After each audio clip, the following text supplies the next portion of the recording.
अस्सलाम वालेकुम दोस्तों, तव्हांखे बहितरीन नई अपडेट ॾियण वारा आहियूं। ख़ासि करे तव्हांजे लाइ हीअ अपडेट असां वॾी रिसर्च खां पोइ आंदी आहे।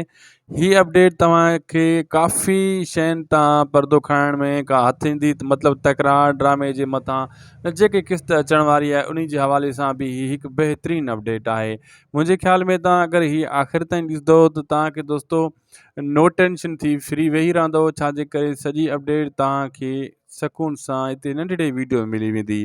अपडेट वॾी आहे, वीडियो नंढो आहे। दोस्तो शाहिद खोसो व्लॉग यूट्यूब चैनल खे बि ज़रूरु सब्सक्राइब कंदा, पेज खे फॉलो लाइक शेयर ज़रूरु कंदा। दोस्तो तव्हांखे मां ॿुधाईंदो हलां त काफ़ी दोस्त इन शइ में टेंशन में हूंदा त मूसा ऐं दरिया ख़ान जेल मां ॿाहिरि कीअं ईंदा, छा इहे चलान थी वेंदा। दोस्तो फ़िलहालु इहो इन्हनि जो रिमांड जेको वठी छॾियो आहे ऐं पुलिस जेको आहे इक़बाल SHO, लेकिन इहे दोस्तो कुझु अरसे खां पोइ इहे ॿई ॿाहिरि निकिरी ईंदा। कंहिं न कंहिं डीलिंग जे हिसाब सां, कंहिं न कंहिं तरीक़े सां इन्हनि जी को न को मतिलबु हेल्प थी वेंदी, या सजाल ख़ान जे ज़रिए या शेर अली जे ज़रिए इहे ॿाहिरि निकिरी ईंदा। नवाब ख़ान बि कुझु न करे सघंदो, मजबूर थी पवंदो। मूसा ऐं दरिया ख़ान कुझु क़िस्तनि खां पोइ अची वेंदा ॿाहिरि। तव्हां नो टेंशन थी वेही रहो।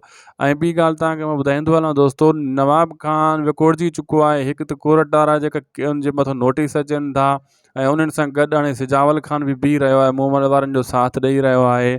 नवाब ख़ान जी जीअं बेइज़ती बरक़रार हुजे अहिड़े हिसाब सां हू कोशिशि करे रहियो आहे। बहरहाल जेको आहे दोस्तो, वरी शेर अली बि दुश्मन आहे, उन सां फिटाइणु नथो चाहे। नवाब ख़ान उन सां प्यार मोहबत सां हलणु चाहे थो, लेकिन शेर अली खे सॼी ख़बर आहे दुश्मन आहे मुंहिंजो इहो।